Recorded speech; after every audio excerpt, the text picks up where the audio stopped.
আর বিশ্বনবী নিজের উট থেকে দুধ দহন করে ওনার বাড়ির এক কর্মচারীকে বলেছেন দুধ দহন করে সুমামার জন্য নিয়ে যেও। সবাই তো অবাক, ইয়ামামা থেকে আসছে নবীকে হত্যা করতে, বিশ্বনবী দেখে তারে জামাই আদর করে।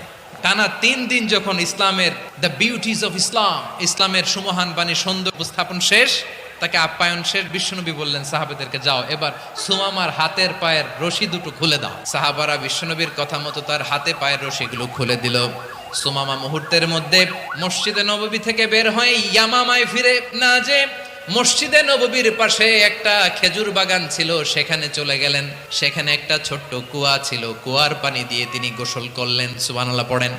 কুয়ার পানি দিয়ে গোসল করে মসজিদে নববীর সামনে এসে বিশ্বনবী এবং সাহাবাদের সামনে দাঁড়িয়ে সাব্বাবা উঁচু করে বললেন আশহাদু আল্লা ইলাহা ইল্লাল্লাহ ওয়া আশহাদু আন্না মুহাম্মাদান আবদুহু ওয়া রাসূলুহু। আল্লাহু আকবার।